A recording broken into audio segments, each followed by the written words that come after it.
Welcome to the Selling Show, where we unpack, repack, and break down exactly how top experts sell their ideas, their value, and their services. This is your host, David Newman, and you are in the right place if you want better clients, bigger deals, and higher fees.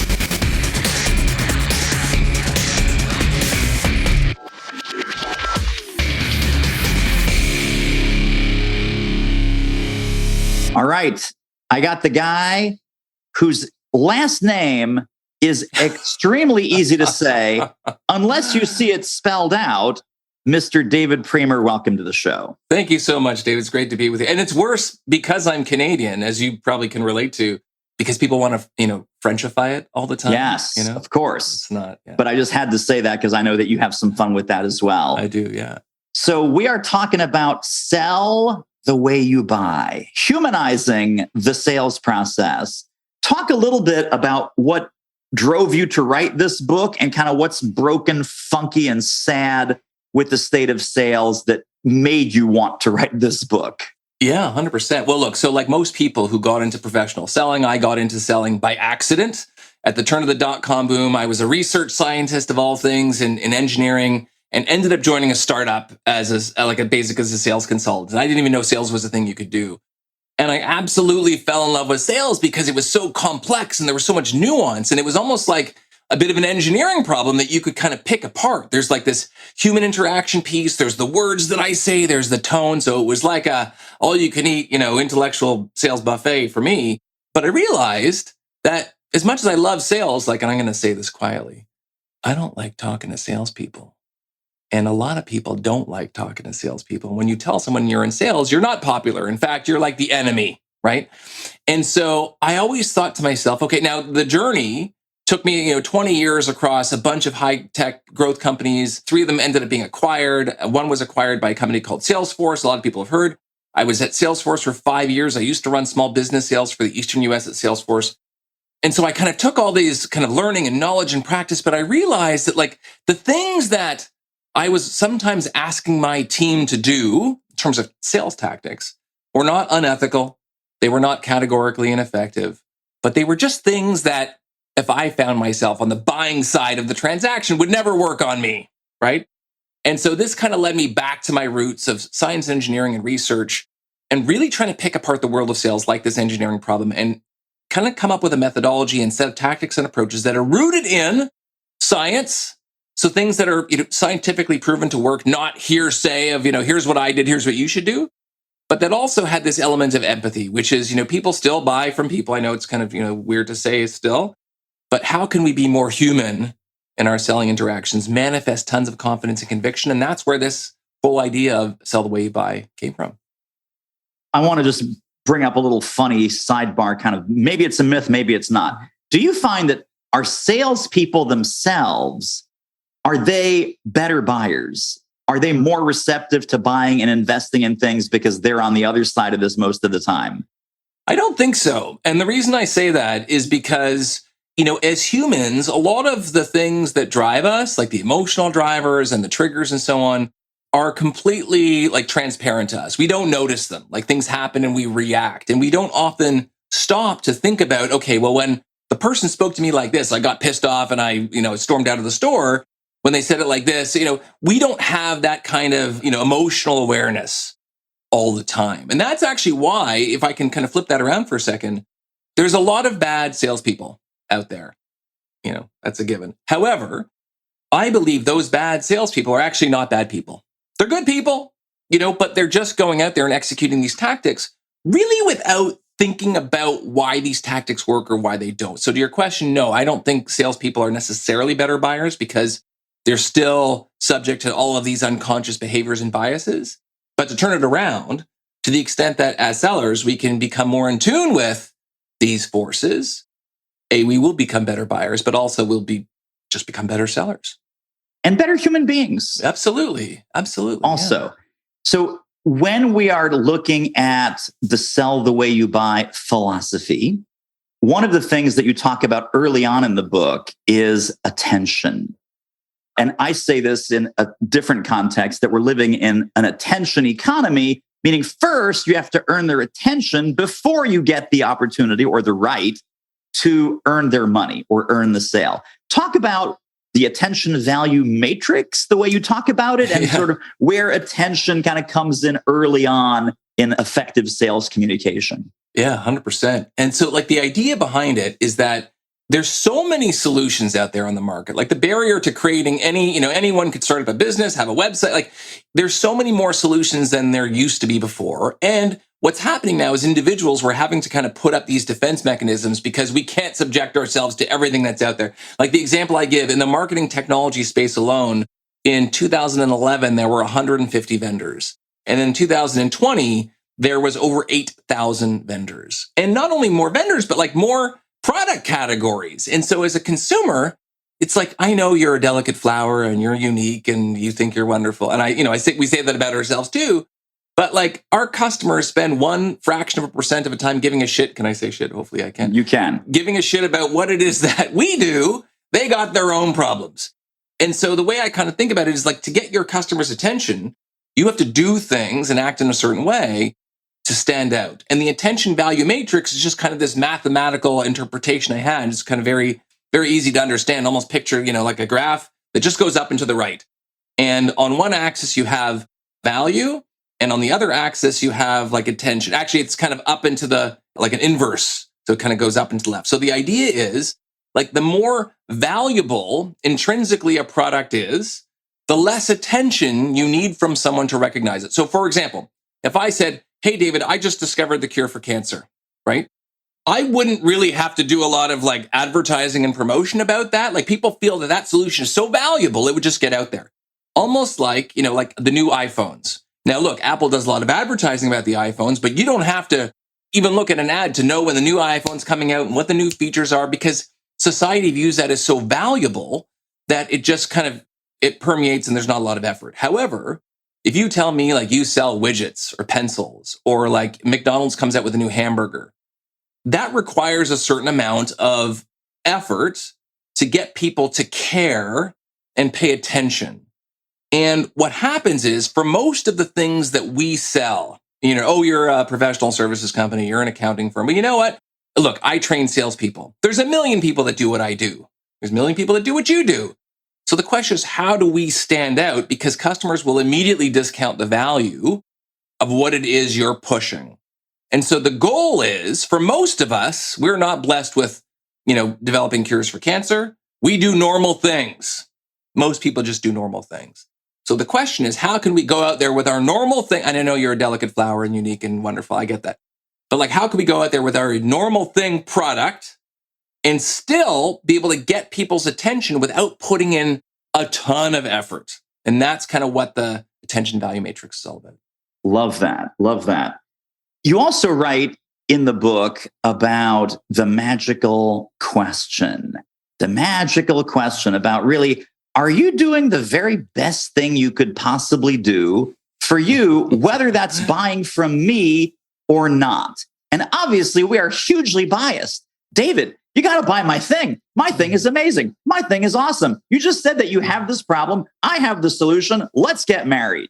Yeah. So talk a little bit about the magical question and about how to really detach ourselves from the outcome to increase trust and increase value and relationship. For sure. Well, look, here's the problem. So every organization, every product has a business case. Oh yeah, you should buy my thing. Like, you should sign up with David Newman and his solutions because he's going to help you make more money and save more money. Like, why would you spend money with David if he couldn't make you more money than what you're spending with him? But the reality is everyone has a business case for something, right? And I have tons of clients. I work a lot in the technology space, software space. Everyone has a business case and everyone puts it forward to the customers and they still don't buy. So there must be something else going on here. If it was just about the business case, we'd be all set, right? Like, if it was just about doing what was best for us, which is what that magical question is, we would all have like six-pack abs and be in awesome shape and be millionaires because we would be managing everything, in the best possible way.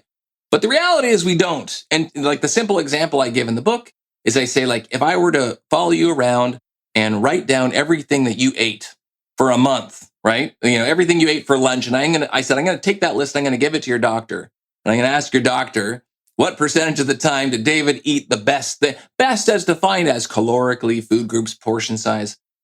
how often would I say David ate the best thing for? I don't want to out you here. I'm just 0%, my friend. 0%. Sometimes people say, "Can I pick like a negative number?" And look, that doesn't mean some people are very healthy and they eat the right thing. They say 80, 90% of the time, but most of us don't. But I would flip that around and say, okay, so let's assume that if you're listening to this, you're probably not eating the best thing for you most of the time. Some of the time you are. So does that mean that you walk around angry consistently about the choices that you're making for food? Or no, you're either happy about the choices you're making or you're ambivalent to them because you're making choices that align with your emotional state. At the end of a long day, I come home and I say, you know what I deserve?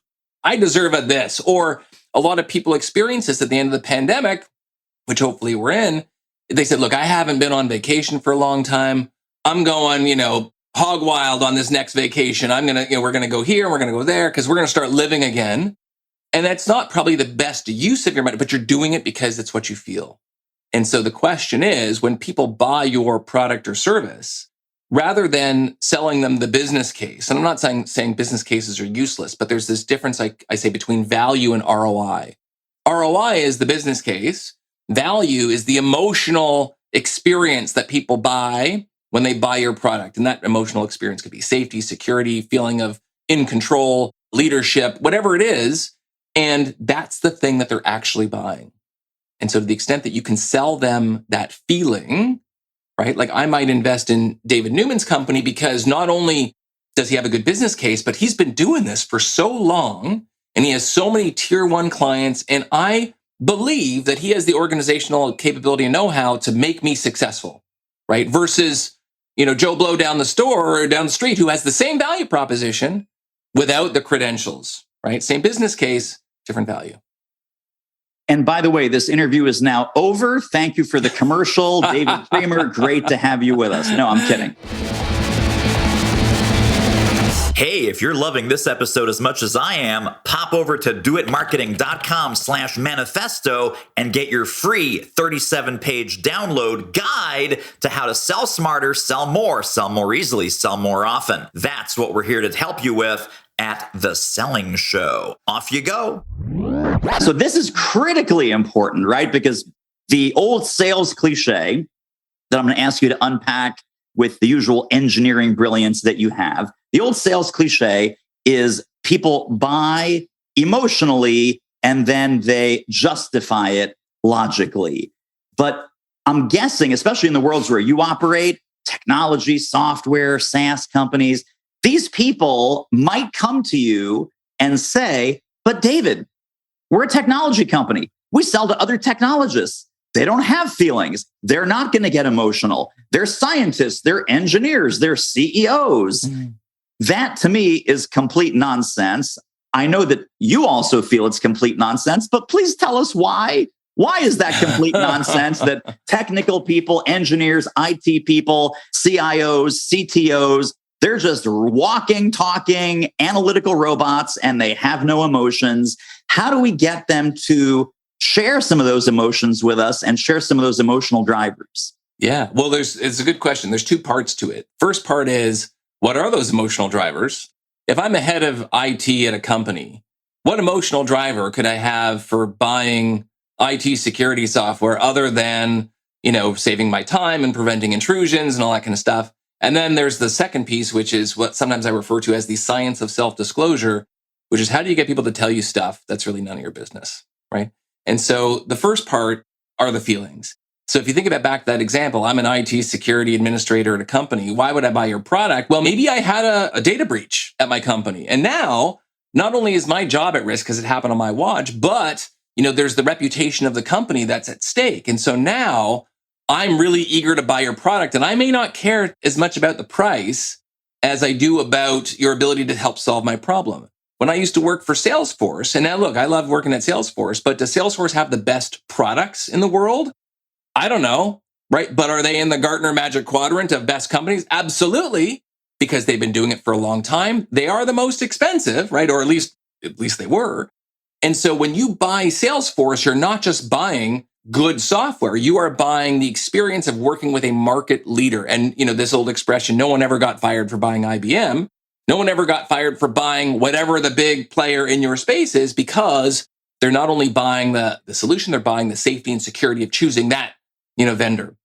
So that's kind of, step one, like people buy based on emotion. Now, I will say, depending on who you're selling to, if I'm selling to a committee of 10 different people at a company, it is true that the more people are involved in a decision, the more some of those emotions can be defrayed across the group. However, usually there's kind of one or two people that have like veto power over everything. And to the extent you can align with their emotional state and the things that they care about, whether it's, you think about Jack Welch in the 80s, shareholder value versus another CEO might care about, no, we have to do what's right by the employees. Like, you're appealing to people's different emotional states. Then the other piece is like, how do you get people to tell you stuff? And I always use the example, if I was trying to sell someone, whatever, software training services, I'd say, so David, what's your budget for this? And as soon as I ask you what your budget is, like all these things go off in your head. Like, why is he asking? What's he going to do with this information? Alarms go off, shields go up, red alert. 100%. So there's actually quite a lot involved in this like science of self-disclosure. So how do we get people to open up about some of the challenges they're having? And sometimes I refer to these as kind of the unknown, unspoken, or the known, unspoken problem. So for example, let's say you go to the gym to meet with a personal trainer. Why do people go to meet with a personal trainer at the gym? Because they want to be healthy. That might be the number one thing. But you're there because, and I always use it, I don't want to out you, so I always use this as an example for me. I'm a middle-aged guy, and I've been married to my wonderful wife for a long time, and I sense that she just doesn't find me as desirable as she once did. And so I want to get in shape for her and to hopefully add a little bit of spice back into my marriage. So when I go to the trainer, and the trainer says, hey, David, welcome to the gym. How can I help you? I'm probably not going to tell the trainer the real reason I'm there, right? Because it's none of his business or her business. It's embarrassing. It's personal. And it's the same thing when we ask our clients, like, who's the signer? Like, what's your budget for this project? And so one of the things that, one of the simplest things I do in terms of the science of self-disclosure is teach this idea of like assumptive priming, which is to kind of bring up, let's say, the contentious issues or discussions and give the reasons why you're doing it before you do. So for example, if I came into the gym and the trainer was kind of approaching me, I might, coach the trainer to say, so, hey, David, I'm curious, like, why are you here? And, the reason I ask is because, so now I'm giving you a reason why I'm asking, and people love certainty and reasons for things. So I say, the reason I ask is because typically when I see middle-aged guys like you come to the gym, sometimes they want to do something stupid in middle age, like run a marathon or a Spartan race to prove they still got it. Sometimes they're just trying to get in shape because their doctor said if they don't, something bad could happen. Or look, maybe they're just trying to get in shape to put some spice back in their marriage. I don't know. Why are you here, David? Now, there's a good chance after I've given you that whole explanation for why I'm asking and what other like-minded customers, experience when they come to me, and I've now reached into your head and almost picked out a little bit about what you were thinking. You're like, oh my gosh, what I thought was actually quite weird. This guy sees this all the time. So I might be more willing to open up and say, a little bit of this, a little bit of that, you know what I'm saying? So the science of self-disclosure is one thing. And then also being able to recognize why, from an emotional standpoint, most customers come to you so that you can sell those feelings back to them is really important. Huge, huge, huge, huge. So when we bring this up in a question, they are much more likely to go, it's sort of a, number one and number three and whatever. So we need to do a little bit of, it's like a cross-examining a witness, right? It's like, that's like a kind of a leading question, Your Honor. And the more that we can express intimacy and familiarity with where they're probably coming from, they're more willing to open up. Yes, although I would caution, I have an emotional reaction to the phrase leading question. And the reason I say leading is because people can tell when you're trying to lead them into, for example, a logic trap. So the example I always give is I was at a trade show years ago when we were expecting our first child. It was like a trade show for expectant parents. And so they have different booths of foods and cleaning supplies and whatever, strollers. And a fellow kind of tries to grab my attention from a booth. And he's like, excuse me, sir. I'm like, I'm not interested because I don't like talking to salespeople. It's like, no, sir, can I just ask you one thing? I'm like, okay, what do you want to ask me? It's like, do you like to save money when you shop? That's an example of a leading question, basically a question that only has one answer because and you're trying to get me to say a certain thing. When I use assumptive priming is different. Assumptive priming showcases that I have some knowledge of your space, and whatever you choose is actually fine, but it's different than I'm not trying to lead you into a logic trap to get you to say something specifically.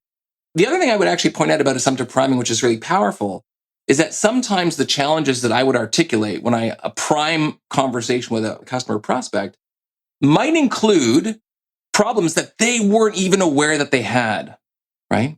So one of the examples I often give, and I see this a ton in my industry, and I wouldn't have known this had I not experienced it personally and with my teams, which is, I said, do you have a lot of, like, if I were to say, David, on your sales team, do you have a lot of like young, enthusiastic sales reps that you're hiring? And you're like, yeah, of course. Like the young reps, they're great. They're enthusiastic. They have no fear. They're awesome. But I said, do you ever notice that some reps have tons of activity and no pipeline to show for it? They're like, yeah. Do you ever listen to their calls? Because I'll tell you, I used to do this a ton. And when I listen to these calls that the young reps do, and we're asking them to call on more senior people whose job they've never done, you can hear that they're slightly afraid. You can hear the fear and trepidation in their voice. And it's actually, you wouldn't know this unless you listen to the calls, but it's actually very off-putting to the prospects because they're thinking, who the hell is this kid and what are they going to teach us? The example I often give is, I have 3 daughters, 2 of which are teenagers. And when they come to me and they're about to hit me up for something that they think I'm going to say no to, I can tell just based on their tone. So when I work with a client that has a lot of young salespeople, I say, do you ever listen to their calls? It's interesting because I have lots of clients with young people. I listen to the calls and I hear the fear and trepidation and I kind of go a little bit deep into that. And they're like, shoot, yeah, you know what? We probably have that. And they wouldn't have brought that problem to me because it's not crystallized in their head. It's a problem I bring them. So that's one of the side benefits of being really dialed into your customers and their emotional state is being able to bring them problems they didn't even know they had. Wait. We're not just going to listen to this episode. There are downloads, there are resources, there are links, there are bonuses waiting for you on this episode's page when you go over to doitmarketing.com/podcast. That's right, doitmarketing.com/podcast. Grab the notes right under this episode. See you over there. You have a whole section in the book about messaging. And I think this kind of ties into what you were just saying. Conviction and provocative questions. Talk to us about that. This is a compound tactic, meaning first you have to understand who the enemy of your customer is. And then you have to invoke the enemy of your customer in a question. So for example, let's say that if I was training a sales team, who's the enemy? Who's the problem? Well, the problem is that you don't like talking to salespeople. So the enemy is like bad salespeople you don't like talking to. And so if I wanted to pitch you my products or services through a question, I would say, David, you ever wonder why you don't like talking to salespeople? Right? And that sparks a whole narrative in your head. Oh yeah, you know what? I don't like talking to salespeople. You know what? I need to think about why I don't like talking. You're right. I don't like talking because of A, B, and C. And now, I might say, how do you feel about your team's ability to emotionally connect with salespeople? And you're like, oh, shoot, are we doing these bad things again? You know what I'm saying? So you can use, questions, provocative questions to kind of evoke the enemy of your customer and your solution to get people kind of thinking. So I always love this idea of using questions. There was actually a really good company based in New England and Boston called Yesware. They're probably still around, but like, for example, what did they sell? They sold a widget that integrated with your email that showed you when people open your messages and forward them and click things, right? So their website for many years said, it didn't say, oh, we're a platform to do blah, blah, no one cares. It said, do you ever want to know what happens after you click send? And now you're like, oh yeah, shoot. You know what? If I knew what happens, that would be good. What is this product, right? So that's provocative questions. And then talk about the role of conviction and certainty, especially maybe in that situation where you've got a less experienced sales rep calling on higher level people. I would imagine they need this sense of conviction even more, correct? 100%. Well, I often ask people, and I'm not fishing for compliments. I say, can you tell that I love what I do? Right? And they're like, yes, we can tell. And I say, how can you tell? And they're like, well, you seem to know a lot about it and you're not stumbling and you're really excited. And it's hard to fake conviction. And if you're listening to this and I were to say, like, what's something that you're passionate about? It could be a kind of music or a cause or a product, the pants that you wear, or your phone, whatever it is. And I would say, tell me about it. You would automatically manifest this authentic conviction. And that conviction and certainty is intoxicating to buyers because we are conditioned to believe people, whether they're right or whether their facts are correct. And unfortunately, you see this a lot in politics. There's a lot of politicians that are very powerful and certain, even though they're wrong, about whatever it is they're talking about.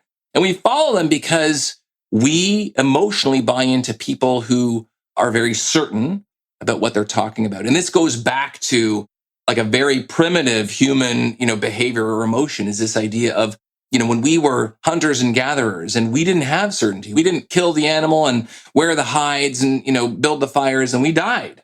If we didn't make friends and people in the tribe, we died, and that was for our survival. So human beings are conditioned biochemically to crave certainty. And when we killed the deer and the village could eat for a week, the hormones like the oxytocin was released in our brain, and it told us everything was okay. And you experience this in normal everyday life. For example, if you I'm a cancer survivor. So back in the day when you go for all these tests and they're trying to figure out what's wrong with you, you're waiting there, for your results, and you're not cool, right? Because there's a lot of uncertainty, and people don't do well with uncertainty because of the reasons I mentioned. And so the idea is when we speak with conviction, we're able to manifest certainty for our customers, and it makes them feel good. And people like feeling good about the products and services they buy. Yes. You do not want a cancer doctor waffling and being uncertain. And I really don't know. I'm really not sure. Which happens, unfortunately. Yes. The body is complex, probably more complex than most sales challenges. Oh my gosh! Don't get me started. So, in the messaging section of Sell the Way You Buy, you also talk about the power of stories, and you've been masterful, by the way. You've been a master class, even in this interview, of using stories and using narrative examples. Talk about how sales folks need to master the storytelling structure that you talk about in the book. Yeah, I mean, humans are preconditioned to relate to stories and listen to stories because it's how human history was passed from generation to generation for so many years. But we all know that there are good stories and bad stories, meaning, for example, you go see a movie, you go see Star Wars. You're like, oh, this is a great story because it follows a certain character arc. There's a formula to it in all these great movies. And sometimes you go see a bad movie and it's a bad movie because you just couldn't get into it. Like the story was told in the wrong order with the wrong traits. And so the same thing happens as we're kind of crafting our narrative around our products and services. So if we craft a narrative around our products and services that kind of maps to that story arc that people are conditioned to listen to and emotionally buy into, then we do really well. And there's a few different kinds of story arcs. One I talk about in the book is one I refer to as the infomercial formula. I love infomercials. And, if you see an infomercial, it follows a certain formula and it takes you through the story. Like, here's the problem you're experiencing.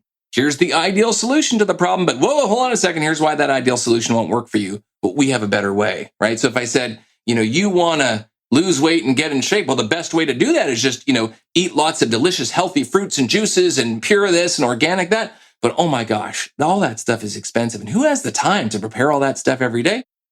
I have a solution. Now, you don't even know what my solution is. It could be like a blender, or it could be a juicer, it could be a DVD tape or whatever it is. I'm saying, now I'm aging myself, DVD tape, but now you're leaning in and you're saying, what is this thing? Like, I'm kind of interested. Tell me more, because I followed this formulaic approach. So there's lots of these formulaic approaches that you can use to convey what it is you do. And if you tell the stories in the right way, you'll get great results. I want to talk about discovery, because people generally, if they're untrained and unskilled, or if they haven't read your book, they show up asking really stupid questions like, so Bob, I got to ask you, what's keeping you up at night? Which is my most hated, dreaded sales question, stupidest, laziest question you can ask.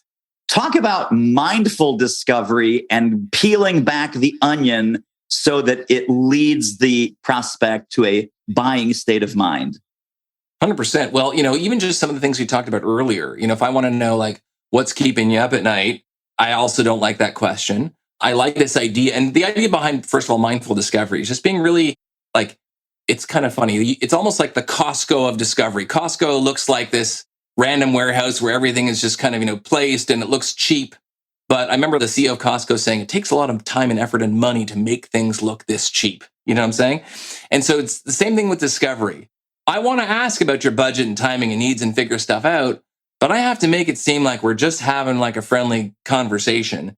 And I'm not triggering these alarm bells of asking you leading questions or succumbing to what I refer to as like the pain and pitch, which is as soon as you tell me that you have a problem I can solve, I get so excited, I just launch into a product pitch and gloss over things that I could have dug deeper into and missed.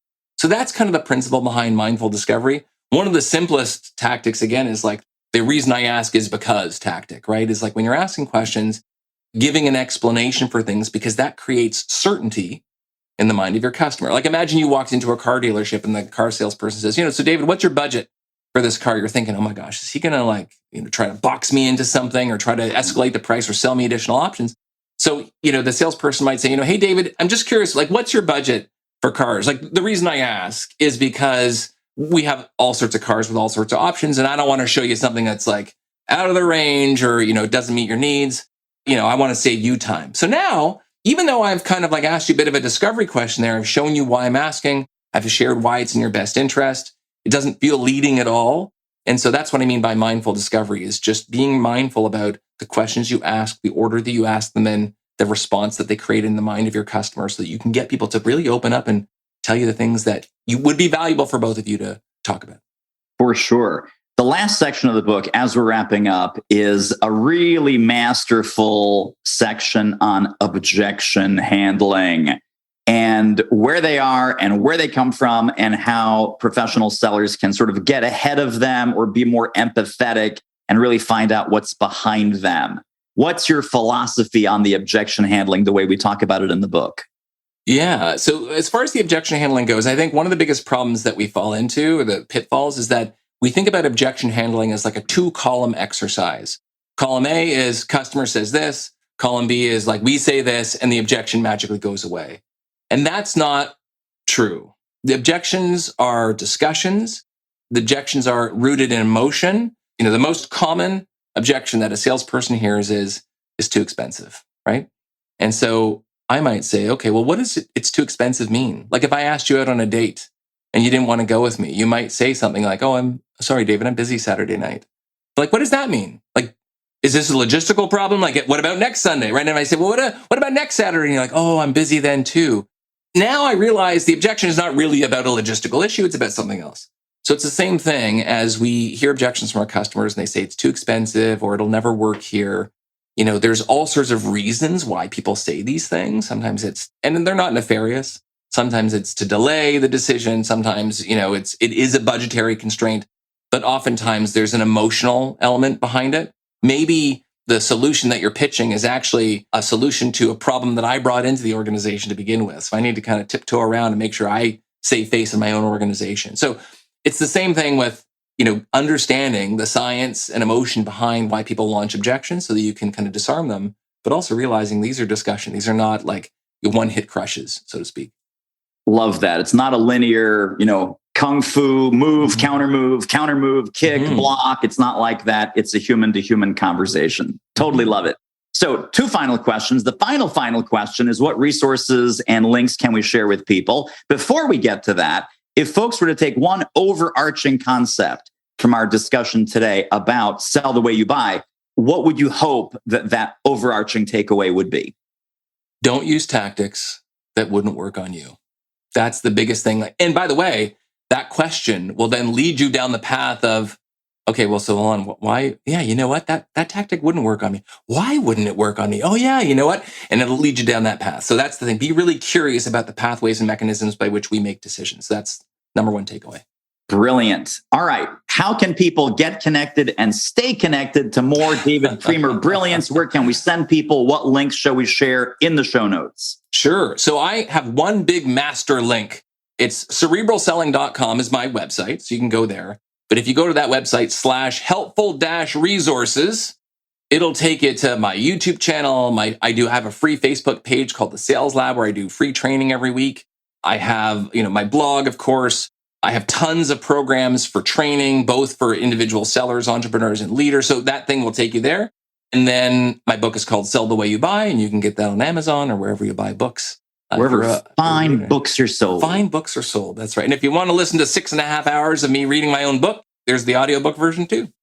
Brilliant. David Priemer, thank you for being with us. You are a rock star. I appreciate you, my friend. Oh, my pleasure, David. Yeah, great to be with you. Thanks for inviting me. And that wraps up another episode of The Selling Show. Hey, tell you what, if you like us, rate us and review us on Apple Podcasts, subscribe, tell a friend, go grab the notes and downloads and extras at thesellingshow.com. See you next time.